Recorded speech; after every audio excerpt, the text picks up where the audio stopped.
దేవునికి మహిమ కలుగును గాక. కూడి వచ్చిన అందరికీ వందనాలు. సామెతలు 16వ అధ్యాయం 9వ వచనం నుంచి మనం ధ్యానించుకోవాలి కదండి. 7వ వచనంలో ఏం చూసాం?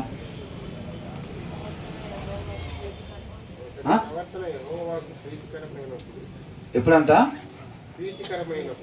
ఒకని ప్రవర్తన యెహోవాకు ప్రీతికరమైనప్పుడు ఏం చేస్తాడంట? ఎవరు చేస్తారంట? ఆయన మన శత్రువుల్ని మనకేం చేస్తాడంట? మిత్రులుగా చేస్తాడు అంటున్నాడు. ఎప్పుడు? మన ప్రవర్తన యెహోవాకు ప్రీతికరముగా ఉన్నప్పుడు మాత్రమే. ఒకవేళ ప్రీతికరంగా లేకుండా మనం క్రైస్తవులు అయి ఉంటే, బాప్తిజం తీసుకొని చాలా సంవత్సరాలు అయి ఉంటే, మనం వచ్చి ఇక్కడ పరిచయం చేస్తూ ఉంటే అయినా లేదు. ఏంటంట? మన ప్రవర్తన యెహోవా దృష్టికి ప్రీతికరంగా ఉన్న ఎడల మన శత్రువులను కూడా ఏం చేస్తాడంట? మిత్రులుగా ఆయన మారుస్తాడంట. అవునా? మన ప్రవర్తన యెహోవాకు ప్రీతికరముగా ఒకవేళ లేకపోతే మన శత్రువుల్ని ఎంత మిత్రులుగా మనం చేసుకుందాం అనుకున్నా సరే వాళ్ళు మనకి మిత్రువులు అవ్వకుండా ఎవరు చూసుకుంటారు? దేవుడే చూసుకుంటారు. అవునా కదా? మనం ఎంత ప్రయాసపడినా సరే ఆ ప్రయాస వ్యర్థమైపోయింది అన్నమాట. మన జీవిత విధానం యెహోవాకు ఎలాగుండాలి? ప్రీతికరముగా. ప్రీతికరంగా అంటే ఆయన్ని సంతోషపెట్టేదిగా, ఇష్టపెట్టేదిగా, ఆనంద పెట్టేదిగా మన జీవిత విధానం ఉండాలన్నమాట. అప్పుడు మనకు శత్రువులు అనే వాళ్ళు ఎవ్వరు కూడా ఉండరు. వాక్యానుసారంగా ఉంటే అసలు మనకు శత్రువులు ఉంటారా? శత్రువులు అనేవాళ్ళు ఉండరు అన్నమాట. ఎవరన్నా ఒకవేళ మనస్పర్ధలు ఉన్నా సరే అలాంటి ఏమి లేకుండా ఆయనే అందరిని కూడా మనకు మిత్రులుగా చేస్తారంట. ఎంతమంది ఇష్టపడుతున్నారు అట్లా? మన శత్రువులు కొంతమంది మనం ఇష్టపడం కదా. మన ప్రవర్తన యెహోవాకు ప్రీతికరంగా ఉన్నప్పుడు అంటే వాళ్ళు మనతో మాట్లాడేటట్టు చేస్తారంట. ఇష్టమేనా? మరి మీకు అంగీకారమేనా? కొంతమందికి మనం అంటే ఇష్టం ఉండదు కదా. మనం నాశనం అయిపోవాలని చెప్పి కొంతమంది కోరుకుంటూ ఉంటారు. వాళ్ళు కూడా ఏం చేస్తాడంట? మరి మిత్రులుగా చేస్తాడంట. మరి ఇష్టమేనా మనకి? మన ప్రతి ఒక్కళ్ళు కూడా మన అందరూ కూడా మిత్రులుగానే ఉండాలి. అది వాక్యానుసారం. తర్వాత ఏమంటున్నాడు? వచ్చుబడి కంటే నీతితో కూడిన కొంచెమే శ్రేష్టం. ఇక్కడ ఎక్కువ కొంచెము అనేది కాదు, కానీ నీతిగా ఉండటము, అవినీతిగా ఉండటము, ఈ రెండింటి గురించి చెప్తా ఉన్నారు అనమాట. Better a little with righteousness అన్న. రైచియస్నెస్ అనేది అండర్లైన్ చేసుకోవాలి. నీతిగా ఉండటము అనేదాన్ని. నీతిగా ఉంటే ఏమైంది? నీతిగా ఉండటం అంటే ఏంటి? వాక్యాన్ని అనుసరించటం. అవునా? వాక్యాన్ని అనుసరించటం. వాక్యం ఏం చెప్పిద్ది? నిన్ను వలే నీ పొరుగు వారిని ప్రేమించమని చెప్పింది. ఆటోమేటిక్గా అప్పుడు మన దగ్గర ఎక్కువ ఉంటాయా? ఎక్కువ ఉండవు. అవునా కదా? వాక్యాన్ని అనుసరిస్తున్నాను అయినా సరే నా దగ్గర 5 కోట్లు స్టాక్ ఉన్నాయండి మనీ అని చెప్తారు ఎవరన్నా? ఎవరు కూడా చెప్పలేరు. కాబట్టి ఏంటంట? Better a little with righteousness అంట. మన దగ్గర కొద్దిగా ఉండిద్ది. అది మనం మెంటల్గా ప్రిపేర్ అయిపోవాలి. మనం అర్థమవుతుందండి? మనం ఏం చేస్తాం? యువతల నీతి కావాలి, అవతల 2-3 ఇల్లు కావాలి, కుదిరితే 4-5 స్థలాలు కావాలి, కనీసం 2 రకాల కార్లు కావాలి, 30 రోజుల్లో రోజుకు ఒక రకం డ్రెస్సు కావాలి. మినిమం అయి తగు మాత్రంగా. ఏంటంట? మినిమం అయి తగు మాత్రంగా. కొంతమంది ఏమంటారు తెలుసండి? 2 ఇల్లు, 3 స్థలాలు, 2 కార్లు అది మినిమం అండి. మనమేమి పెద్ద ఆయన చూడండి ఎన్నున్నాయో. ఆ బంగ్లా ఆయన చూడండి 16 కార్లు ఉన్నాయంట. మన కాడ ఏమన్నా 3ఏగా. మనం తగు మాత్రమే కోరుకుంటుంది, ఎక్కువేమీ కోరుకోవట్లేదు అని వాళ్ళు సమర్థించుకునే ప్రయత్నం చేస్తారనమాట. అవునా? అవసరానికి మించి ఏదైనా సరే అది వాక్యానుసారం కాదు. అవునా? కాబట్టి నీతిగా ఉండేటప్పుడు మన దగ్గర కొద్దిగా ఉండిద్ది అనమాట. దానికి మనం మెంటల్గా ప్రిపేర్ అయిపోవాలి. ఎప్పుడైనా అటు ఇటు నీతి కావాలి, అటు సైడ్ సమృద్ధి కావాలి. ఎక్కువగా మన కోరికలన్నీ తిరిగిపోవాలని కోరుకోకూడదు. దేనికంటే అంట దాని మచ్ గెయిన్ విత్ ఇంజస్టిస్. అన్యాయం వల్ల ఏమైతుంది కనపడట్లేదా మీకు? గొప్ప వచ్చుబడి కంటే అన్యాయము అనేది అండర్లైన్ చేసుకోవాలి. అన్యాయంగా మనం ఉండకూడదు అసలు ఎప్పుడు కూడా. అది కొద్దిగా వచ్చిద్దా లేకపోతే అంత వచ్చిద్దా ఎక్కువ వచ్చిద్దా అనేది కాదు, కానీ అన్యాయంగా ఉండకూడదు, నీతిగా మాత్రమే మనం ఉండాలి అంతే. మనం ఎప్పుడైతే ఈ ఆప్షన్ కోరుకుంటాం ఆటోమేటిక్గా మన దగ్గర కొద్దిగా ఉండిద్ది అనమాట. తర్వాత ఏమంటున్నారు?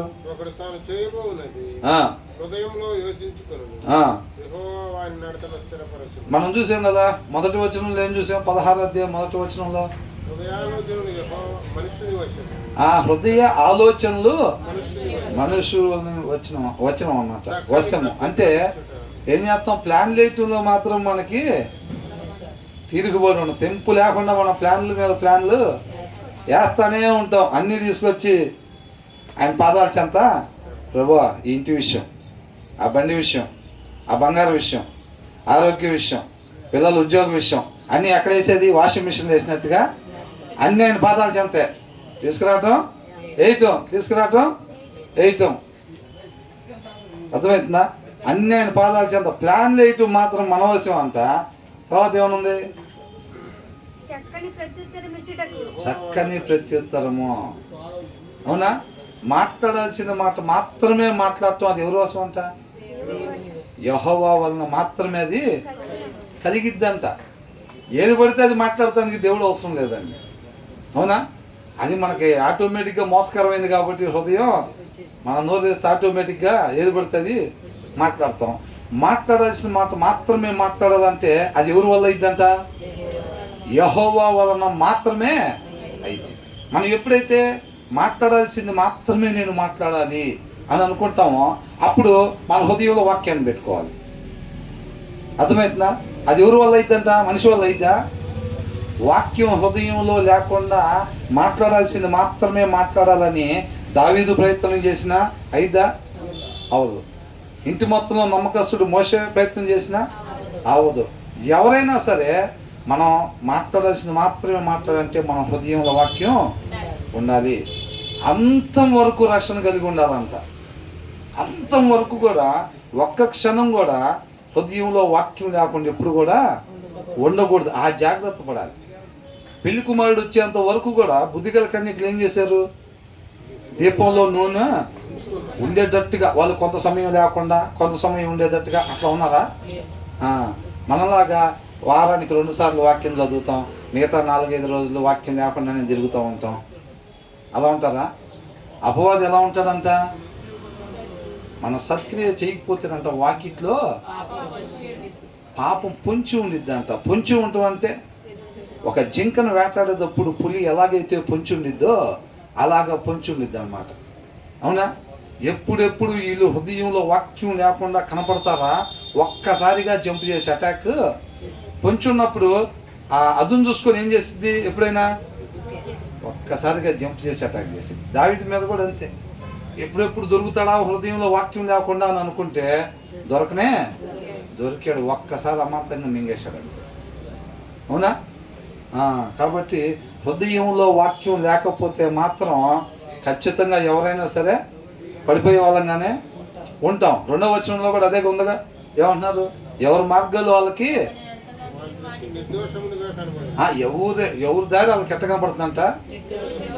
అది నువ్వు వెళ్ళే దారి కరెక్ట్గా ఉందా చూసుకో, స్ట్రైట్గా వెళ్ళేటట్టుగా చూసుకో. వంకర ఉన్నట్టుంది కొద్దిగా అంటే నేను పోయేది కరెక్ట్గానే ఉంది, నీదే కొద్దిగా వంకలు ఉన్నట్టుంది చూసుకో అంటారు.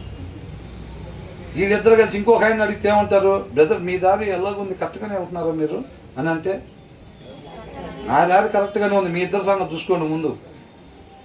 ఎవరి దారి వాళ్ళకి ఎట్లా ఉంటుందంట? దోషం ఉండిద్దంట. తర్వాత ఏమనుంది? యెహోవా ఆయన ఏం చేస్తాడంట?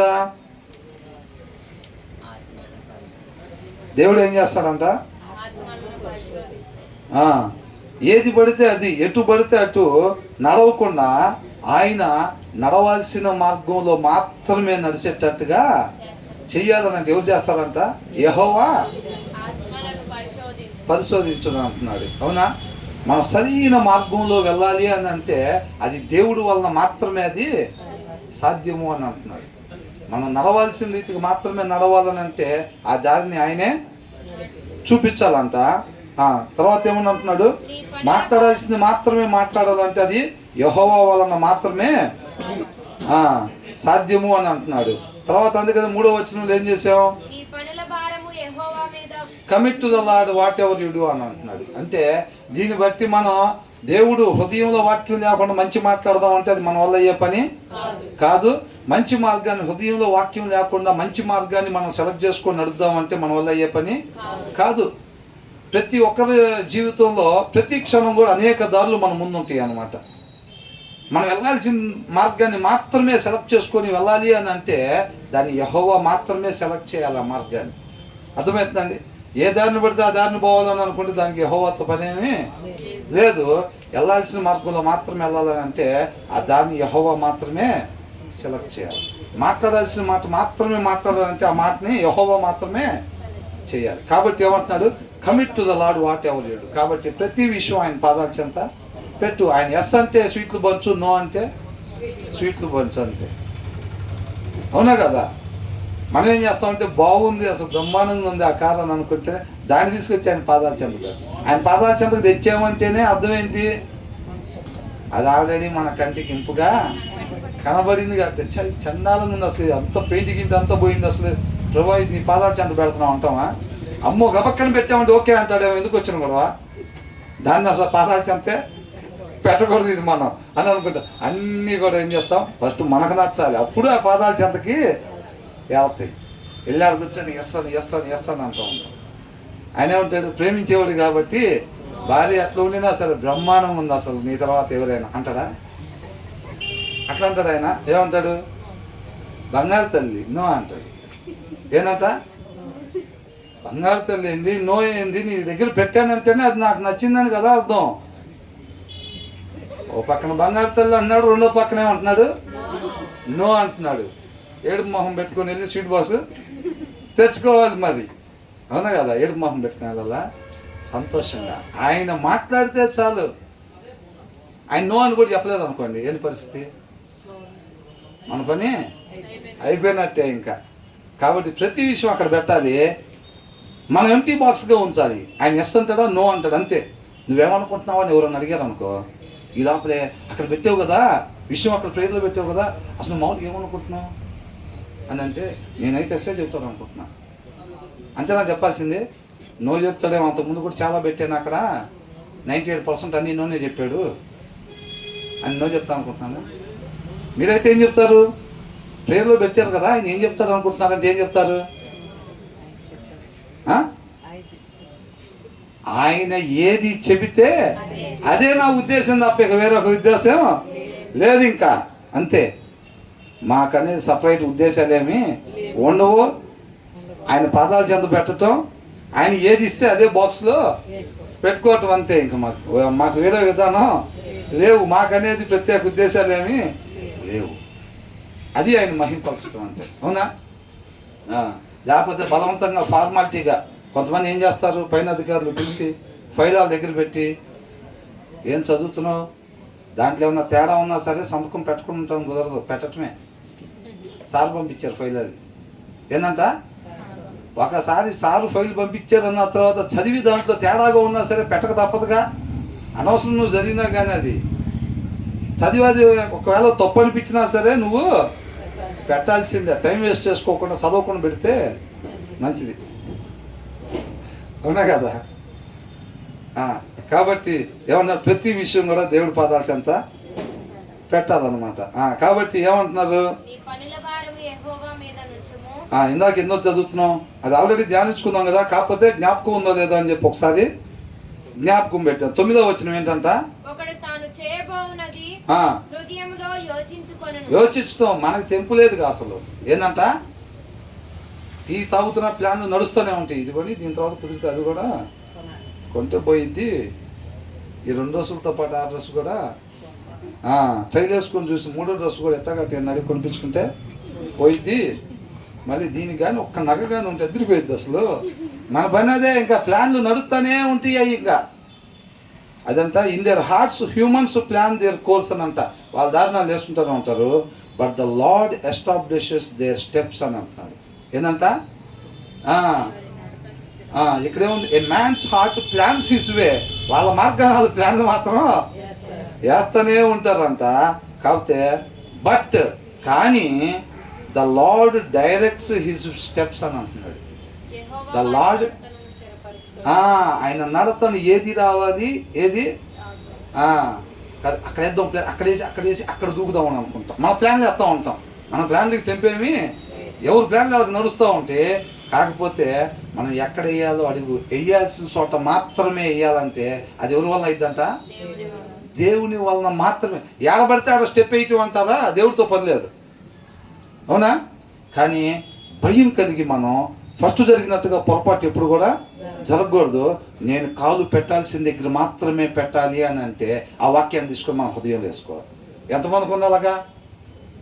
నేను అడుగు పెట్టాల్సిన దగ్గర మాత్రమే పెట్టి నిత్య జీవానికి వెళ్ళాలంటే ఆయన అంతా మరణాన్ని దాటి నిత్య జీవంలోకి వెళ్ళాడు, అవునా కదా? ఇటు నుంచి అటు మార్గం ఆయనకే తెలుసు, ఆయనే మార్గం కదా. కాబట్టి నేను కూడా ఆయన చెప్పిన దగ్గర మాత్రమే కాలు పెట్టి నేను కూడా మరణాన్ని దాటి జీవంలోకి వెళ్ళాలి అని అనుకున్నప్పుడు ఏడబడితే కాలు పెడతామా? పెడితే ఏమైంది? మళ్ళీ మునిగిపోతాం, అవునా?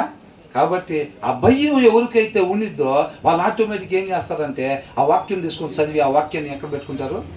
హృదయంలో పెట్టుకుంటారు. ఎప్పుడైతే హృదయంలో వాక్యం పెట్టుకుంటారో డ్రైవింగ్ పోస్ట్ ఆయనకి ఇచ్చినట్టు.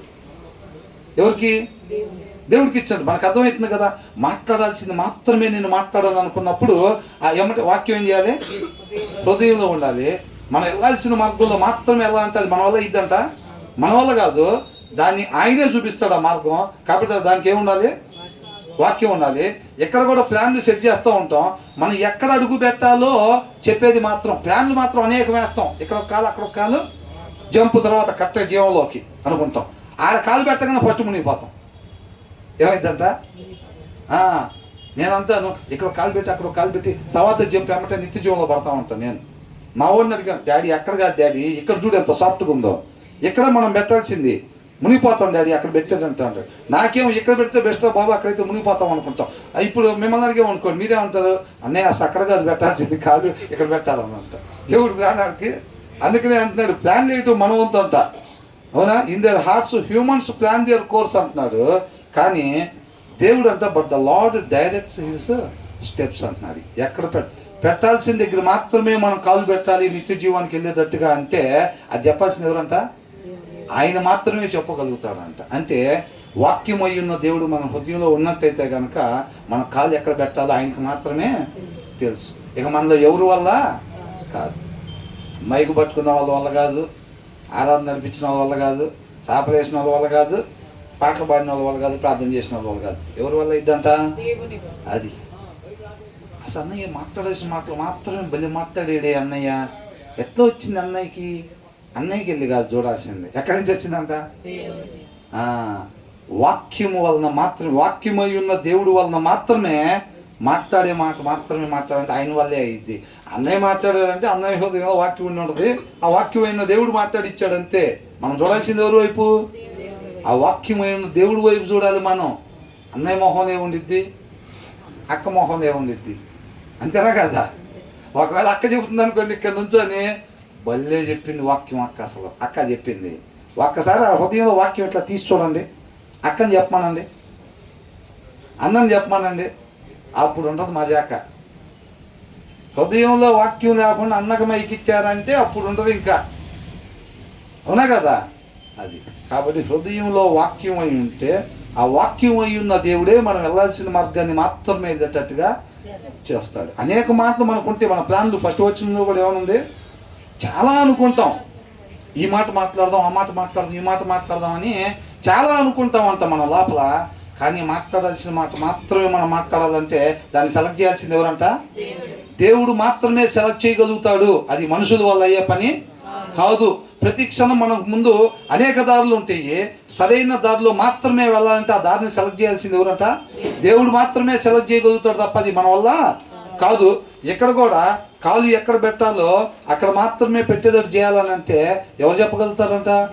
దేవుడు మాత్రమే చెప్పాలి తప్ప మన హృదయంలో వాక్యం లేకపోతే మనకి ఎంత నున్నగా కనపడినా అక్కడ కాలు వేయగానే తినగ లోపలికి వెళ్ళిపోతాం అంతే. అది మన ఎవరైనా కానీ, అవునా? దీన్ని బట్టి ఏమర్థం అవుతుంది? దేవుడు లేకపోతే మనం ఏమీ చేయలేము, మంచి ఏమీ చేయలేం, నాశనం చేయలేము అంటే బ్రహ్మాండంగా చేస్తాం. ఏంటంట? ప్రభు నువ్వు ఒక్క నిమిషం అట్లుందంటే మొత్తం తగలబెడతాం ఈ లోపలే, అవునా కదా? మంచి చెయ్యాలంటే దేవుడు కావాలి మనం. కాబట్టి మంచి మాత్రమే నేను చేయాలని అంటే ఏం చేయాలి? నిత్యం మన హృదయంలో వాక్యం ఉండాలన్నమాట. తర్వాత ఏమవుతుంది? మరి ఎంతమంది మనం వాక్యం చదవకుండా ఉన్నాం? వాక్యం చదవకుండా అప్పుడప్పుడు హృదయంలో వాక్యం పెట్టుకుంటా, మిగతా టైంలో అప్పుడప్పుడు హృదయంలో వాక్యం లేకుండా ఉందాం, అవునా? ఎంత క్రైస్తవులు అయినా వారానికి ఒకసారి సరిపోదా? 2 సార్లు సరిపోదా? మరి రోజు చదవాలా? రోజు గాలి పీల్చడానికి మనకు కష్టం అనిపించదు. రోజు ఫుడ్ తినడానికి మనకి కష్టం అనిపించదు. రోజుకో వెరైటీ డ్రెస్ వేయడానికి కష్టం అనిపించదు. రోజు వాక్యం చదవాలంటే అయ్యో బాబోయ్, అవునా? కాబట్టి మనం ఖచ్చితంగా ఒక సమయాన్ని పెట్టుకొని ఆ సమయానికి ప్రతిరోజు ఆయన పాదాల చెంత చేరాలన్నమాట. మనం దప్పికొన్న వారిలాగా ఉండాలన్నమాట. ఆయన అంతరంగాన్ని చూసేవాడు. మన లోపల ఎంత ఆశ ఉన్నదో ఆయనకి చక్కగా తేటగా కనపడుతూ ఉంటుంది. మనం ఎంత నటించినా లోపల ఏం లేదనుకోండి, ఆయనకి క్లియర్గా కనపడుతూ ఉంటుంది. జనాన్ని మోసం చేయొచ్చులే కానీ ఆయన్ని మోసం చేయలేం. అంతరంగంలో నిజమైన దప్పికొన్న తత్వం ఎవరికైతే ఉండిద్దో వాళ్ళని దేవుడు తృప్తిపరిచేవాడిగా ఉంటాడనమాట. తర్వాత ఏమంటున్నాడు? రాజువశము అంటే the lips of a king speak as an ఆర్కిల్ అని అంటున్నాడు. The lips of a king, ఒక రాజు పెదవులతో, ఆర్కిల్ అని అంటే దేవుని వాక్యము. దేవుని వాక్యము పలకాలి అంటే పెదాల దగ్గర దేవుని వాక్యం రావాలంటే ఫస్ట్ అది ఎక్కడ ఉండాలి? హృదయంలో ఉండాలి అది, అవునా? హృదయంలో లేకుండా నోట్లో నుంచి వచ్చింది అది రాదు. ఎప్పుడైతే మన హృదయంలో దేవుని వాక్యం ఉండిద్దో అది మన దేవుని మాటగా మాట్లాడేటప్పుడు అంట ఏం మిస్ అవ్వకుండా ఉంటుందంట. తర్వాత ఏమనుంది? ఏం తప్పదంట? న్యాయము తప్పదు. ఎప్పుడు? మన హృదయంలో వాక్యం ఉంటే గనక మనం న్యాయము తప్పము. ఎప్పుడు కూడా అన్యాయంగా ఎప్పుడు కూడా మనం ఉండమన్నమాట. ప్రతి సమయంలో కూడా మనం న్యాయంగా మాత్రమే ఉంటాము. అలా ఉండాలని ఎంతమందికి ఉంది? ప్రతి సమయం నేను న్యాయంగా మాత్రమే ఉండాలి అనేవాళ్ళు, అవునా? అలా ఉండాలంటే ఒక పని చేయాలంట. ఏంటంటే ఆ పని? దేవుని వాక్యం హృదయంలో సమృద్ధిగా ఎల్లప్పుడూ ఉంచుకోవాలంట. అర్థమవుతుందండి? హృదయంలో వాక్యం ఉంచుకోకుండా నేను న్యాయంగా ఉండాలి అని అంటే ఈ భూమి మీద ఎవరి వల్ల కాదంటది, అవునా? ఈ భూమి మీద ఎవరి వల్ల కాదు. వాక్యం చదవకుండా నేను న్యాయంగా ఉండాలని మనం ప్రయత్నం చేసామంటే ఏముండదు. అదే అంటున్నాడు, the lips of a king speak as an ఆర్కిల్ and his mouth does not betray justice అంటే న్యాయాన్ని ఏమాత్రం కూడా తప్పడు. అది ఎప్పుడు? ఆయన హృదయంలో వాక్యం ఉన్నప్పుడు అనమాట. అర్థమవుతుందా? ఆయన హృదయంలో ఉన్నప్పుడే ఆయన నోటితో నుంచి మాట్లాడతాడు అనమాట. అప్పుడు న్యాయం తప్పకుండా ఉంటాడు. మనం కూడా న్యాయం తప్పకుండా ఎనీ టైం న్యాయంగా మాత్రమే ఉండాలి అని అంటే అది మన వల్ల ఇద్దా? అది మన వల్ల అయ్యే పని కాదు. ఈ న్యాయం అనేది ఎక్కడి నుంచి వచ్చింది? అది వాక్యంలో ఉంటుంది అది. కాబట్టి దాంట్లో మనం నాటబడినట్లయితే ఎవరి హృదయంలో వాక్యం ఉంటుందో వాళ్ళు న్యాయంగా ఎందుకుంటున్నారు? హృదయంలో వాక్యం లేదనుకోండి, దేవుడు లేకుండా మనిషి ఉన్నట్టు అనమాట, అవునా? వాళ్ళ దగ్గర నుంచి ఆటోమేటిక్గా న్యాయం వచ్చిందా? అన్యాయం వచ్చిందా? న్యాయం అనేది ఎవరిలో ఉంటుందా? లోకంలో ఉంటుందా? దేవుళ్ళలో ఉంటుందా? దేవుళ్ళలో ఉండే గుణలక్షణం అన్నమాట అది. కాబట్టి ఆ వాక్యమైన దేవుడు మన హృదయంలో ఉన్నప్పుడే మనం న్యాయంగా ఉండగలుగుతాం తప్ప మన హృదయంలో వాక్యం లేకపోతే మాత్రం మనం ఎవరైనప్పటికీ కూడా మనం న్యాయంగా ఉండలేము. అంటే మనకేమో అర్థమవుతుంది? మనిషి వాక్యమై ఉన్న దేవుడు హృదయం మీద పెట్టుకుంటున్నాం, అవునా? హృదయంలో ఉంచుకుంటున్నాము. ఎప్పుడైతే ఈ హృదయంలో వాక్యాన్ని తీసేస్తామో ఏమవుతాడంటే ఈయన దగ్గర నుంచి న్యాయం వెళ్ళిపోయింది అని. అంటే న్యాయం అనేది మనుషులో ఉందా, వాక్యం దగ్గర నుంచి వస్తుందా? వాక్యం దగ్గర నుంచి. అవునా? వితౌట్ గాడ్ అన్నమాట. దేవుడు లేకుండా మనము మంచి చేయలేము. మంచి మాట మాట్లాడాలి అని అంటే ఆ మాట మాట్లాడాల్సింది మనలో ఉన్న దేవుడే అని మొదట వచనంలో చూసాం. మంచి మార్గంలో మాత్రమే మనం నడవాలి అని అంటే ఆ మార్గాన్ని చూపించాల్సింది దేవుడు మాత్రమే అని అంటున్నాము. మన అడుగులు స్థిరపరచాలి, ఎక్కడెక్కడ వేయాలి అనేది డైరెక్ట్ చేయాలి ఆయన అని అంటే అది వాక్యం అయిన దేవుడు వలన మాత్రమే అయిద్దంట. న్యాయంగా మాత్రమే ఉండాలి, న్యాయం తప్పడు అని అంటే ఎవరంట? ఎవరి హృదయంలో వాక్యం అనే దేవుడు ఉంటాడో వాళ్ళు న్యాయంగా ఉంటారు అన్నమాట. అంటే దానికి క్లియర్గా అర్థమైపోతుంది. మనం హృదయంలో నుంచి వాక్యం తీస్తే వీళ్ళు మాట్లాడుకున్న మాటలు మాట్లాడుతున్నారు, పోగొట్టిన మార్గంలో పోతున్నారు. మళ్ళీ ఏమంటే ఆ హృదయంలో మనం ఎప్పుడైతే వాక్యం పెట్టి మాట్లాడిస్తే మాట్లాడాల్సిందే మాట్లాడుతాం. అంటే సమస్తం ఆయనలోనే దాగి ఉంది. అర్థమవుతుందండి? కాబట్టి ఒక మనిషి ఉండాల్సిన రీతిగా మాత్రమే ఉండాలి అని అంటే ఆయన హృదయంలో ఎనీ టైం వాక్యం ఉండాలి. అప్పుడు మాట్లాడాల్సిందే మాట్లాడతాడు, నడవాల్సిన మార్గంలోనే నడుస్తాడు. ఇప్పుడు ఇక్కడ ఏమనుంది? న్యాయంగా మాత్రమే ఆయన ఉంటాడు అన్నమాట. న్యాయంగా మాత్రమే ఉంటాడు. న్యాయంగా మాత్రమే ఉండాలని అంటే ఎవరి హృదయంలో అయితే వాక్యం ఉండదో వాళ్ళే న్యాయంగా ఉంటారు. హృదయంలో వాక్యం లేకపోతే న్యాయంగా ఉండలేరు. కాబట్టి సమస్తం ఒక వ్యక్తి మంచి చేస్తున్నాడు, మంచిగా మాట్లాడుతున్నాడు, మంచిగా చూస్తున్నాడు, మంచిగా ప్రవర్తిస్తున్నాడు అని అంటే ఒకటే గుర్తించి వాళ్ళ హృదయంలో వాక్యం అయిన దేవుడు ఉన్నాడు. అవునా? ఉన్నాడు కాబట్టే అలా జరుగుతుంది. కాబట్టి మనమందరం కూడా నీతిమంతులుగా మాత్రమే జీవించాలి అంటే నిత్యము మన హృదయాలు ఏముండాలి? వాక్యము కలిగే ఉండాలి. వాక్యం అయి ఉన్న దేవుణ్ణి నిత్యం మన హృదయంలో కలిగి ఉన్నట్లయితేనే మనం న్యాయంగా ఉంటాం, మంచి మాటలే మాట్లాడతాం, మంచి మార్గానే మనం నడిచేవారుగా ఉంటాం, చక్కగా అడుగులు వేయాల్సిన చోటే మనం వేసేవారుగా ఉంటాం. హృదయంలో వాక్యం కొద్దివైతే మాత్రం చేయకూడదు. అంటే ఆ రోడ్డు దిగిపోతాం అంతే. రోడ్డు దిగిపోగానే మన ఎదురు ఎవరు ఉంటారు? ఆటోమేటిక్గా మహాశక్తిమంతుడు నుంచి ఉంటాడు. మహాసిమెంట్ అని ఉంటుంది కదా, అలాగే మహాశక్తిమంతుడు మన ముందు నుంచి ఉంటాడు. మనం ఎంత బలం చూపించినా ఏం లేదు, ఉప్పు అంటాడు, ఆటోమేటిక్గా అయిపోతాం. అవునా కదా? ఆ తర్వాత ఏమంటున్నారు?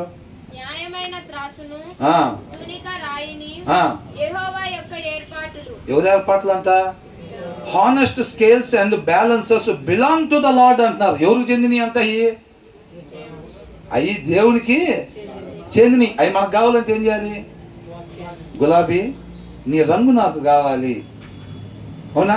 అంటే అప్పుడు గులాబీ ఏమనిద్ది? అయితే నువ్వు నాతో అంటుకట్టబడు అనేది. అవునా కదా? ఇప్పుడు అలాంటి గులాబీ పూలు కావాలి. ఇప్పుడు కొన్ని ఉంటాయి కదా, అంటుకడతారు కదా. ఇటుకేంటి ఒంటరెక్కలే ఆల్రెడీ ఏదో వచ్చింది, దానికి సరిగ్గా అందం సందం ఏమి ఉండదు. దానిలాగా కావాలి అని అనుకుంటే దాంతో అంటుకడతారు అన్నమాట.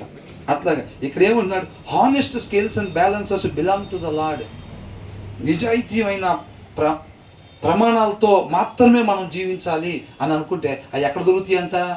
అది దేవునిలో ఉంటాయి అన్నమాట. వాక్యమై ఉన్న దేవునిలో ఉంటాయి. అవి మాత్రమే మనం కలిగి జీవించాలి అని అంటే అప్పుడు ఏం చేయాలి? ఇప్పుడు దాకా ఉన్నట్టుగానే వాక్యమై ఉన్న దేవుడిని ఆటోమేటిక్గా మన హృదయంలో పెట్టుకుంటే అప్పుడు మనం ఎలా ఉంటాం? నిజాయితీ కలిగిన ప్రమాణాలతో మాత్రమే మనం జీవించేవారుగా ఉంటాము. అర్థమవుతుందండి? మనం ఏంటంటే అల్మర్లో వాక్యం పెట్టేసి అన్ని రకాలుగా ప్రయత్నం చేస్తూ ఉంటాం. మాట్లాడాల్సిన మాట మాత్రమే మాట్లాడాలి, అడుగు పెట్టాల్సిన దగ్గర మాత్రమే పెట్టాలి, వెళ్ళాల్సిన మార్గంలో మాత్రమే వెళ్ళాలి, నీతిగా మాత్రమే ఉండాలి, న్యాయంగా మాత్రమే ఉండాలి. కాబట్టి నిజాయితీ అయిన ప్రమాణాలతో మాత్రమే ఉండాలి. ఎలాగా? కొత్త పరిశోధన సైంటిస్ట్ లాగా మనం. అవునా? ఏంటంట కొత్త పరిశోధన? వాక్యం చదవకుండా కూడా ఇట్లాగా ఉంటానికి పరిశోధన. అందరూ సైంటిస్టుల మీద, దాంట్లో ప్రతి ఒక్కరి ప్రయత్నం అదే. వాక్యం చదివితే ఆటోమేటిక్గా అది అయ్యిద్ది. దేవుడికి సమస్తం సాధ్యమే మంచి చేయటం. మన ప్రయత్నం ఏంటంటే వ్యర్థమైన ప్రయత్నం అన్నమాట. వాక్యం ఆడబెట్టి కానీ వాక్యం కలిగినోడు ఎట్లా ఉంటాడో అట్లా ఉండాలని ప్రయత్నం చేస్తూ ఉంటాం మనం. అయితే అది అవదు. అవునా కదా? ఆయన వల్లే మారాలని చూస్తూ ఉంటాం. ఆయన వల్లే మారాలి, ఆయన మాత్రం దూరంగా పెట్టి అంటు కట్టబడకుండా దాని రంగు మనకి రావాలి అని చూస్తూ ఉంటాం. ఎన్నిసార్లు ప్రయత్నం చేస్తే వచ్చింది అట్లా? ఎన్నిసార్లు అల్మార్లో బైబిల్ పెట్టి మనం ఇట్లా న్యాయం ఉండాలి, నీతిగా ఉండాలి, నిజాయితీ ప్రమాణాలు కలిగి ఉండాలి, మనం మాట్లాడేసి మాట్లాడాలి అని చెప్పి ఆయన అల్మార్లో పెట్టి ఎన్నిసార్లు ప్రయత్నం చేసినా వ్యర్థమే. అవునా కదా? ఎక్కడ ట్యూబ్ మెలుగుబడిందో దాన్ని చూసుకొని ట్యాబ్ తిప్పితే, ఒక్కసారి తిప్పితే వరుసగా వాటర్ వస్తాయి అని అంతే. కాబట్టి జ్ఞానం కలిగి మనం నడుచుకోవాలి. అలాగంటున్నాడు. తర్వాత ఏమంటున్నాడు? తెలుగులో ఏమంటున్నాడు? అది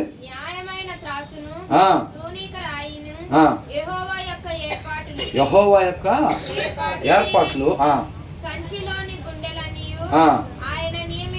ఆయన నియమించిన ఎయ్యి. ఆ సంచిలో గుండెలు ఏవైతే ఉన్నాయో ఆయన నియమించిన గుండెలు ఏంటంట?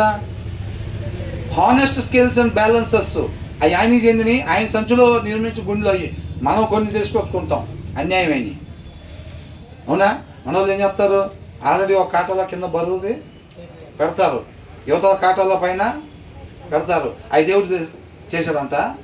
అవి దేవుడు చేసినవి కాదు. దేవుడు చేసిన ఎట్లాంటి హానెస్ట్ స్కేల్స్ అండ్ బ్యాలెన్సెస్ చేశాడు.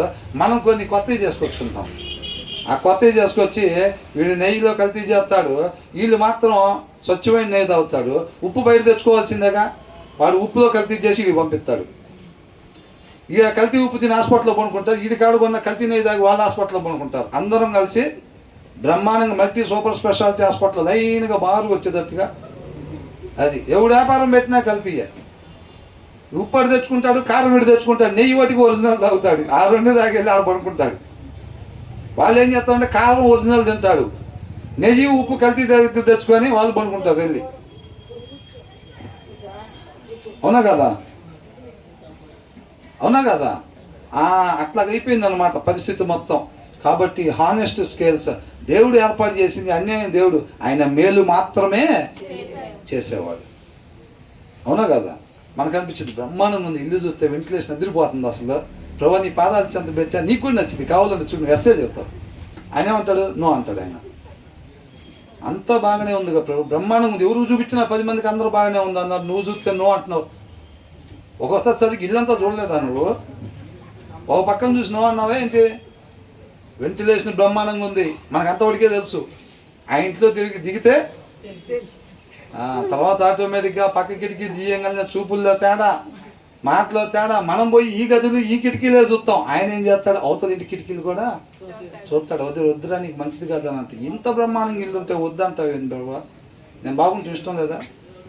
చక్కగా డబుల్ కట్ మీద కొనుక్కోవటం ఇష్టం లేదా అని అనుకుంటాం. దేవుడు ఒకసారి సరిగ్గా బిజీగా ఉంది, సరిగ్గా చూడడం అనుకుంటే ఇల్లు అని అనుకుంటాం. ఆయన బ్రహ్మాండంగా చూస్తాడు, మనమే సరిగ్గా చూడం. మన చూపు ఏడదాకా కనపడిద్ది, మన చూపు ఏడదాకే కనపడిద్ది. పరిస్థితి అవతల కూడా చూడగలిగినోడు ఆయన. పరిస్థితి కూడా సరిగ్గా చూడలేని వాళ్ళం మనం. ఆయనకి ఎస్ చెప్తే బాగుండేది అనుకుంటా, సరిగ్గా బిజీగా ఉంటాం అనుకుంటాం. అవునా? అట్లాగా. కాబట్టి ఆయన న్యాయమైన మనకెందుకు చెబుతున్నారు? ఇది బిలాంగ్ టు ద లార్డ్. ఆయనకి సంబంధించి మనం ఆయన వలే జీవించాలంటే మనం కూడా ఎలాంటివి ఉండాలి? ఈ నిజాయితీ కలిగిన ప్రమాణాలే మనకు కూడా ఉండాలి తప్ప అన్యాయమైనవి మనకి ఉండకూడదు. అన్యాయమైనది చేసుకొచ్చి ముసుగులు వేసుకొచ్చినా, తెల్ల సొక్కాలు వేసుకొచ్చినా ఆయనకి ఎట్లా ఉండదంట? అసహ్యం కూడా. మనం చాప్ పట్టుకున్నామంటే ఆయన బొచ్చు పురుగులు బాగినట్టుంటుంది. మడతేసారి పెడతానికే ఆయనకి నచ్చదు. నువ్వు కానుకలు బాక్స్లో చెయ్యి పెట్టావంటే మాత్రం ఆయనకి అసలు ఇంకేం లేదు, అసహ్యం వేసేది. అవునా? ఎప్పుడు అన్యాయంగా వారం అంతా బయట తిరిగి వచ్చి మన ఇష్ట ప్రకారంగా. ఇప్పుడు బయట వాళ్ళు లెక్క ఎట్లా ఉంటుంది? జనాన్ని మొత్తం దోసుకొని వచ్చి ఆయన వాటా ఆయనకి ఇచ్చారనుకోండి, ఓకే నా జోలు రాడు ఇంకా ఆయన. బయట వాళ్ళు లెక్కలు అట్లా ఉంటాయి. అవునా కదా? ఏం లేదు, 2 కోట్లు జనం మొత్తాన్ని మోసం చేసుకొని వచ్చి 2 కోట్లు ఉండిలో వేశారంటే ఆయన మన జోలు రాడు, ఆయన వాటా ఆయనకి వెళ్ళింది కాబట్టి ఏం కాదు. ఇది కల్తీ కలపటం అమ్మటం, కల్తీ కలపటం అమ్మటం, నెలకోసారి ఆడకపోవటం, ఉండిలో వేయటం. వాళ్ళ మధ్య రిలేషన్ అట్టుంటుంది, మన దగ్గర ఎట్టుంటుంది? నువ్వు అసలు ఉండాల్సిన రీతిగా కాకుండా నీ ఇష్టం వచ్చినట్టు వారం అంతా తిరిగి వచ్చి మైకు తీసుకున్నావంటే చెప్పడానికి నాకు మాత్రం అసహ్యం వేసిద్ది. నువ్వు చాప్ పట్టుకున్న అసహ్యం వేసిద్ది. నువ్వు ఉండిలో చేయి పెట్టినా, కానుకల బాక్స్ నువ్వు చేయి పెట్టినా సరేనా, నువ్వు 1 కోటి వేయచ్చు, 10 కోట్లు వేయచ్చు కాక నువ్వు దాంట్లో నీ చెయ్యి పెట్టావంటే నాకు అసహ్యం పుట్టిద్ది అని అంటున్నాడు. వాక్యానుసారంగా మాత్రమే ఉండి నువ్వు రూపాయి బిళ్ళ తీసుకొచ్చి కానుక చేసినా ఆయన ఎంతో ఆనందపడేవాడిగా ఉంటాడు. అర్పణ కన్నా ముందు ఎవరు నచ్చాలంట? మనం నచ్చాలి. మనం నచ్చితే నువ్వు మోకాళ్ళు వేస్తే ఆయన ఆనందపడిపోతాడు. ఆయన మనం నచ్చపోతే మనం మోకాళ్ళు వేసామంటే ఆయన ఎందు అసలు మొహం పక్కకు తిప్పుకుంటాను అంటున్నాడు. అవునా? నీతిమంతుల ప్రార్థన ఆయన ఆలకిస్తాడంట. అట్లుండాలి.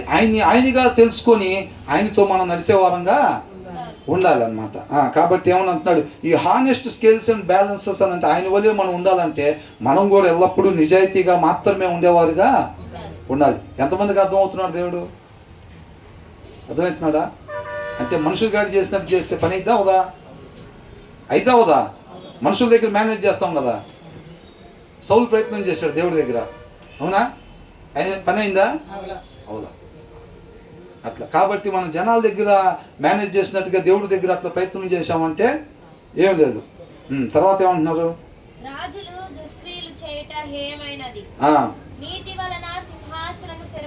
సింహాసనాలు ఎట్లా స్థిరపరచబడతాయి అంట? నీతి వలన. రేపు ఆయన వచ్చి మనతో పాటు ఉండాలి అని అంటే ఆయన సింహాసనం మన మధ్యన ఉండాలి. ఆయన సింహాసనం ఉండాలంటే అక్కడ రెండు ఆధారాలు ఏముండాలి? నీతి, న్యాయం. ఆయన సింహాసనం రేపు ఆయన వచ్చేసరికి మనం ఆ సింహాసనం రెడీగా ఉంచాలి. రాజుగారు వచ్చారంటే సింహాసనం ఉండాలా లేదా? మరి మనమే ఆ సింహాసనాన్ని సిద్ధపాటు చేయాలి. ఎలాగా? మన జీవిత విధానాల ద్వారా మనం నీతిగా న్యాయంగా ఉన్నప్పుడు ఆయన సింహాసనాసీనుడిగా వచ్చి మన మధ్యలో ఉంటాడనమాట. ఆ సింహాసనాన్ని మనం ఏర్పాటు చేయాలి. ఎట్టబడితే అట్టుండి ప్రభువా నువ్వు రావాలి ఏసయ్యా, నువ్వు రావాలి ఏసయ్యా అని పాట పెడితే ఆయన రాడు. ఆయన అట్లాగా ఏడబడితే ఆయన కూర్చునేవాడు కాదు. మన ఇష్టం వచ్చినట్టుండి మనం వచ్చి కూర్చుంటామేమో కానీ ఏడబడతాడు ఆయన కూర్చోడు అనమాట. కాబట్టి ఏమంటున్నాడు, కింగ్స్ డిటెస్ట్ రాంగ్ డూయింగ్ అని అంటున్నాడు. వాళ్ళు దాన్ని అంతా అసహించుకుంటారు అనమాట. తప్పుడు పనులు ప్రోత్సహించకూడదు. ఎందుకంటే సింహాసనం స్థిరపరచబడాలి అని అంటే ఎలా ఉండాలంట? For a throne is established through righteousness. ఆ మాట అండర్లైన్ చేసుకో. సింహాసనం స్థిరపరచబడాలి అని అంటే అది కేవలం నీతితో మాత్రమే సాధ్యం తప్ప వాడికి లంచం ఇచ్చి వీడికి లంచం ఇచ్చి ప్రయాసపడినా కానీ ఉపయోగం ఏమి. సౌలు ఏమన్నాడు? యోనాతానుతో ఏమన్నాడు? చంపురా వాడిని ముందు, వాడే నువ్వు రేపు రాజుగా అవ్వకుండా అడ్డం పడేది, నీకు అర్థం అవ్వట్లేదు అది అన్నాడు. అవునా? ఎవరు చేయాలి? సౌలుకు కూడా తెలుసు వీడున్నంత వరకు నాకు ప్రాబ్లమే నా సీట్కి. ఆ రాజు సీటుకి అంతా దావీదు బతుకున్నంత వరకు నాకు ప్రాబ్లమే. మా అబ్బాయి కూడా రాజు కాకుండా అడ్డం పడేది కూడా ఏదో వీడిని అడ్డు తొలగించుకుంటే అయిపోద్దని అనుకుంటున్నాడు. కానీ దేవుడు దావీదుని అక్కడ కూర్చోబెట్టడానికి ఇష్టపడ్డాడు. కొన్ని చోట్ల అంటాడు కూడా సౌలు అన్నమాట అంటాడు. అయినా సరే లోపల ఉన్న దాన్ని చంపుకోలేక దావీదును మళ్ళీ చంపడానికి ప్రయత్నం చేస్తూ ఉంటాడు. ఆయన తలుపేస్తే తీసేవాడు ఉన్నాడా? లేదు.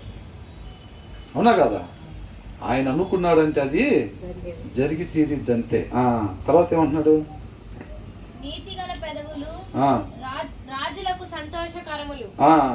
రాజులకు Kings take pleasure in honest lips అని అంటున్నాడు. అంటే అసలు మనం రాజుని మనం సంతోష పెట్టాలంటే మనం ఎలా మాట్లాడాలంట?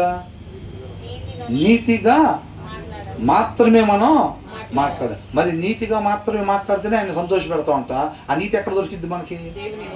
దేవుని వాక్యం మన హృదయంలో పెట్టుకున్నట్టయితే గనక మన మాటలు నీతిగా ఉంటాయి. ఒకవేళ వాక్యం మన హృదయంలో లేకపోతే మనం ఎవరైనప్పటికీ కూడా మనం అవినీతిగానే ఉంటాం అంతే. ఆ తర్వాత ఏమంటున్నాడు? ప్రియులు అని అంటున్నాడు. Kings take pleasure in honest lips, they value the one who speaks what is right అని అంటున్నాడు. ఎవరైతే సత్యము మాత్రమే మాట్లాడతారో వాళ్ళని వాళ్ళు ప్రేమించేవారుగా ఉంటారన్నమాట. దేవుడు వారినే ప్రేమించేవాడు ఉంటాడు. Righteous lips are the delight of kings and they love him that speaketh right అని అంటున్నాడు. అవునా? కాబట్టి మనం ఆయన చేత మనం ప్రేమింపబడాలి అని అంటే మనం ఎలా ఉండాలంట? రైచియస్ లిప్స్ కలిగి మనం అంటే నీతి మాటలు అది మన హృదయంలో ఉన్నట్టయితే మన పెదవుల్లో నుంచి బయటికి వచ్చింది అనమాట. Righteous lips are the delight of a king and he loves him who speaks what is right. ఎవరైతే మాట్లాడాల్సిన మాట మాత్రమే మాట్లాడతారో వాళ్ళని దేవుడు ప్రేమించేవాడిగా ఉంటాడు అన్న. దేవుడి చేత మనం ప్రేమించబడాలి అని అంటే ఎలా ఉండాలంటే మనం హానెస్ట్, నిజాయితీ గల మాటలు మనం మాట్లాడాలి. ఆ మాటలు మనం మాట్లాడాలి అని అంటే ఫస్ట్ ఆ నిజాయితీ మన హృదయంలో ఉండాలి. మన హృదయంలో నిజాయితీ ఉండాలంటే అది ఎక్కడి నుంచి రావాలి? దేవుని వాక్యం మన హృదయంలో ఉన్నట్టయితే కనుక మనం నిజాయితీగా ఉండే వారంగా ఉంటాం. తర్వాత ఏమంటున్నాడు? రాజుకి కోపం తెప్పించాం అనుకోండి, రాజు కోపం ఎప్పుడు వచ్చింది? వద్దు అన్న పని మనం చేసినప్పుడు ఆయనకి ఏమైంది? కోపం వచ్చింది. ఆయన వద్దన్న పని అంటే ఆయన లైన్ మీద మాత్రమే ఒక మనిషి ఉండాల్సిన రీతికి మాత్రమే ఉండేటట్టుగా ఆయన వాక్యం ద్వారా దేవుడు మాట్లాడుతూ ఉంటాడు. ఏది చేయకూడదు అది కూడా చెప్తూ ఉంటాడు. అది చేస్తే కనుక నిత్య నరకాగ్నికి వెళ్ళిపోతారు. పోయినసారి లాగానే మళ్ళీ మరణానికి గురవుతారు. కాబట్టి మీరు ఆ రోడ్ని దిగబాకండి, వాక్యాన్ని మాత్రమే అనుసరించండి, నీతిమంతులుగా మాత్రమే మీరు ఉండండి అని అంటున్నాడు. ఎప్పుడైతే వాక్యం వద్దు అన్నది మనం చేస్తామో అప్పుడు ఆటోమేటిక్గా మార్గం ఎక్కడికి తీసుకెళ్ళింది? మరణానికి తీసుకెళ్ళిపోయింది. అందుకని అంటున్నాడు a king's wrath is a messenger of death అని అంటున్నాడు. రాజుకి ఎప్పుడు కోపం వచ్చింది అంటే వద్దన్నది చేసినప్పుడు. వాక్యంలో వద్దు అన్నది ఎప్పుడైతే మనం చేస్తామో అది ఆటోమేటిక్గా ఎక్కడికి తీసుకెళ్ళిందంట? మరణానికి తీసుకెళ్ళిపోయింది. But the wise will appease it అని అంటున్నాడు. బట్ ద వైస్, జ్ఞానవంతులు దాన్ని ఏం చేస్తారంట? రాజు కోపపడకుండా జాగ్రత్తగా రాజుతో ముందుకు కొనసాగుతూ ఉంటారనమాట. అర్థమవుతుందా? రాజుకి కోపం రాకుండా చూసుకోవాలని అంటే అది అందరి వల్ల అవదంట. ఎవరి వల్ల అయిద్దంట? జ్ఞానం కలిగిన వాళ్ళకి మాత్రమే అది అయిద్దంట. మరి అట్లా మనం ఉండాలి, రాజు కోపం రాకుండా చూసుకోవాలి అని అంటే మనం మరి జ్ఞానంగా ఉండాలి. జ్ఞానం ఉండాలంటే అది ఎక్కడి నుంచి వచ్చింది మనకి? మళ్ళీ దానికి కూడా వాక్యమైన దేవుడు మన హృదయంలో ఉంటేనే ఆ జ్ఞానం మనకి వచ్చింది. రాజు కోపం లేకుండా మనం జాగ్రత్తగా చూసుకోగలుగుతాం, మరణానికి పోకుండా ఉంటాం అన్నమాట. అవునా? వాక్యం లేకపోతే జ్ఞానం ఉండిద్దా? జ్ఞానం ఉండదు. వద్దన్న మార్గాన పోతాము, వద్దన్న మాటలు మాట్లాడతాము, ఆటోమేటిక్ ఏమొచ్చింది? మరణానికి దారి తీస్తుంది అనమాట అది. కాబట్టి అన్నిటికీ మూలం ఒకటే కనబడుతుంది. ఏంటది? మనం మంచిగా ఉండాలి, తండ్రితో పాటు యుగాలు ఉండాలి అని ఎవరికైతే నిరీక్షణ ఉందో వాళ్ళు ఖచ్చితంగా ఎనీ టైం హృదయంలో వాక్యం కలిగి ఉంటేనే మనం మాట్లాడాల్సిందే మాట్లాడతాం, నడవలసిన మార్గానే నడుస్తాం, అడుగు పెట్టాల్సిన దగ్గరే పడతాం, నీతిగా మాత్రమే ఉంటాం, నిజాయితీ అయిన ప్రమాణాలు మాత్రమే కలిగి ఉంటాం. వీటన్నిటికీ మూలం ఏంటంటే మన వల్ల కాదు, అది వాక్యం అయిన దేవుడి మాత్రమే చేయగలిగే పని అన్నమాట. కానీ మనం ఆ మార్గాన్ని మాత్రమే వెళ్తేనే మనం తండ్రి దగ్గరికి, దూరం అయిపోయిన తండ్రి దగ్గరికి చేరుకుంటాము. కాబట్టి ఏం చేయాలి? ఆయన్ని ఆశ్రయించి ఆయన మన హృదయంలో నిత్యం పెట్టుకోవాలి. వాక్యం అయిన దేవుడిని నిత్యం మన హృదయంలో పెట్టుకున్నట్టయితే చక్కగా ఆయన వెళ్ళాల్సిన మార్గంలో మాత్రమే వెళ్తాడు. మనం ఎందుకోసం ఆయన ఏర్పాటు చేసుకున్నాడు, ఏ క్రియలు చేయాలనేది మన సృష్టికర్త ఆయనకి మాత్రమే తెలుసు కదా. కాబట్టి ఏం చేయాలంటే ఆయనే తీసుకొచ్చి మన హృదయంలో పెట్టుకోవాలి. ఏ పని కోసం ఎవరెవరిని నిర్మించాడో ముందుగా మనం ఏ క్రియలు అయితే సత్క్రియలు చేయాలని చెప్పి ఆయన కృపను బట్టి మనం రక్షించుకున్నాడు కదా. ఎవరెవరు ఏ క్రియలు చేయాలి, ఎవరెవరు ఎక్కడికి వెళ్ళాలి, ఏం మాట్లాడాలి, అక్కడి నుంచి ఎవరిని కలుసుకోవాలి, ఏం చేయాలి, ఇవన్నీ కూడా దారి తీసిన ఆయన ఎవరు? ఆయనే. కాబట్టి ఆయనకే స్టీరింగ్ అప్ చెప్పాలి లోపల పెట్టి. మనిషి స్టీరింగ్ ఏంటంటే హార్టే, హృదయం. అక్కడి నుంచి హృదయం పెట్టామా మంచి దారిని పోతూ ఉంటుంది. ఆ హృదయంలో వాక్యం తీసామా దాంట్లోంచి ఏమొచ్చింది? మోసకరమైనది వచ్చింది. కాబట్టి తప్పుడు దారిలో వెళ్ళిపోతూ ఉంటాం. కాబట్టి ఆయనే డ్రైవర్గా పెట్టామనుకోండి, శుభ్రంగా ఎక్కడెక్కడికి పోవాలని మనం సృష్టించాడో ఆ దారిలో మొత్తం తీసుకొని వెళ్ళి ఇదే అబ్బాయికి లాస్ట్ పాయింట్ అని ఉంటాడు. లాస్ట్ సత్క్రియ ఇదే. ఇంకా అంటే ప్రభా తర్వాత నీకు తెలిసిందేగా అని అంటాడు. ఏంటి తర్వాత ఏంటంట? పాటలు, మన బ్రదర్ పాటలు పెట్టుకుని ఇంటి నుంచి తీసుకెళ్తారు కదా ఇష్టంగా. ఇంకా ఆ దారిని చూపిస్తాడు. అటు అయిపోయినాయి. ఇంకా ఇక నిన్ను ఎంతవరకు ఏర్పాటు చేసుకుంది ఆఖరి పాట. అవునా? ప్రభా ఇంకెక్కడికి వెళ్ళాలి, ఇంటి నుంచి వెళ్తామే అంటాడు. ప్రభా నీకే స్తోత్రం అని చెప్పి ఆయనకి మహిమను చెల్లించి దారిని బడి వెళ్ళిపోవటమే మనం. అంతే. ప్రభా 43కేనా? ఏం ప్రభా చెప్పింది మొత్తం చేసాక ఉంచవా 60 దాకన్నా 50 దాకన్నా? అవునా కదా? అబ్రహాం బయలుదేరి రమ్మంటే ఎక్కడికి ప్రభువా, ఎటు తీసుకెళ్తావు, ఏమేం చేస్తావు? ఎట్లా నన్ను ఆశీర్వదిస్తావు ఒకసారి చెప్పండి. అన్నీ చెప్తే నువ్వు నమ్మింది ఏముంది ఇంక అక్కడ? నీ గురించి 2000 సంవత్సరాలు తర్వాత కూడా చెప్పుకుంటారని అంటే, అయితే ఇప్పుడు వస్తా సుట్కేసు తీసుకుని అంటారు. ఆయన అనేది ఉంది, మనం కూడా చెప్పుకుంటున్నాం లేదు ఇప్పుడు కూడా. ఇవన్నీ చెప్పిన తర్వాత సుట్కేసు చదివాడా? ఏం లేదు అసలు. నమ్మటం అంటే అది, నమ్మటం అంటే అది. ఏం చెప్పలా, నువ్వు బయలుదేరరా అని అన్నాడు అంతే. సుట్కేసు తీసుకుని వెళ్ళిపోయాడు. అట్లా అది దేవునితో నడవటం అంటే. యెహోషువ ఏమన్నాడు? వాళ్ళంతా ఒక్కొక్కరు 7 రకాల జనం ఒక్కొక్కరు ఎంత ఉన్నారంట. మన వాళ్ళు ఏమో మిడతల్లాగా ఉన్నారంట. నీకెందుకు, నీ చేతికి అప్పగిస్తా పదా అంటున్నాడు. ఏంది ప్రభు అని చెప్పేది? కొద్దిగా టైమింగ్లో తేడా వచ్చిందంటే మొత్తం రాలిపోతాం అక్కడే. నువ్వు కొద్దిగా బిజీగా ఉండి కొద్దిగా ఆలస్యం అయ్యావంటే ఏం లేదు, మొత్తాన్ని 14 అడుగులు ఉందంట, మొత్తాన్ని నలిపేస్తారు. కొద్దిగా తేడా పడుతుంది, నువ్వు టైమింగ్ కొద్దిగా లేట్ చేసావంటే మొత్తం అయిపోతాం. ప్రభా నువ్వు అసలు మమ్మల్ని ఎట్లా కాపాడుతావు, ఎట్లా అప్పగిస్తావు, మొత్తం వివరంగా చెప్పు. కాళ్ళలోనికి పోతున్నాను మొత్తం చెప్తే నువ్వు వచ్చేదే ఉంది, ఇంకొకరిని తీసుకొచ్చినా వస్తాడు.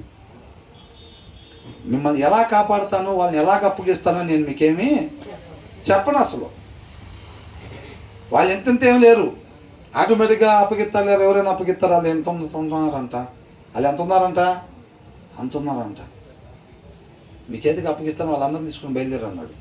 ఎట్లా అప్పగిస్తాడో ఏందో ఈయనకేమీ తెలియదు. ఈయనకు తెలిసింది ఒకటే, ఆయనైతే బయలుదేరమన్నాడు. అప్పగిస్తానని మాట ఇచ్చాడు, బయలుదేరమన్నాడు అంతే. వీళ్ళు ఏం చేశారు? బయలుదేరి వెళ్ళిపోవటమే. అవునా? మంటలో నుంచి కాపాడుతానని షడ్రక్ మేషక్ అబేద్నెగోకు ముందే చోలో చెప్పాడా? అట్లా చేస్తే ఖచ్చితంగా కాపాడుతాడు. చూడు, ఇందాకే చెప్పాడు మాకని చెప్పేవాళ్ళేగా. వాళ్ళు ఏమన్నారు? కాపాడినా కాపాడకపోయినా కారణాలు మాకు తెలియపోయినా పర్వాలేదు. ఎందుకు చచ్చిపోయారా మీరు అంటే, కారణం మాతో పని లేదు అసలు, మా కారణంతో పని లేదు. మా బుర్రలు ఎంత అని చెప్పినా ఎక్కువే. ఆయనకు మొత్తం తెలిసి ఆయన లెక్కలు కరెక్ట్గా ఉంటాయి. కండిషన్ లేకుండా సబ్మిట్ చేసుకోవటం ఒకటే మాకు చేతని. మాకు ఇంక వివరాలు తెలియదండి.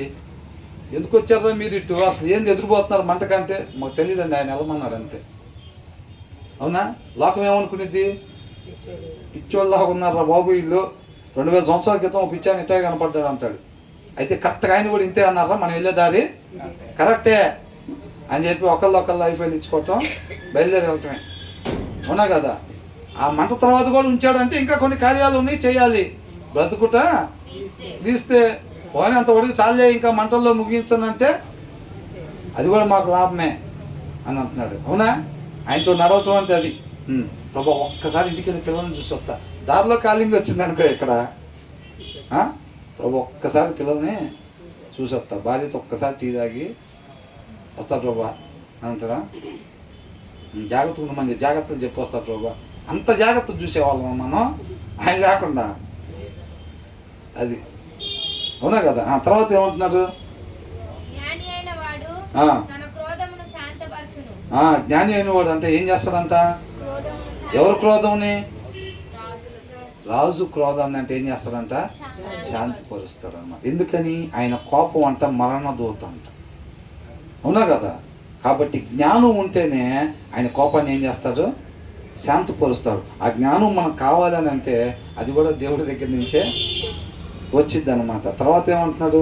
సరే ఇంకా ఇంతవరకు ముగిద్దాంలేండి, మిగతా తర్వాత ధ్యానించుకుందాం. దేవునికి మహిమ కలుగును గాక.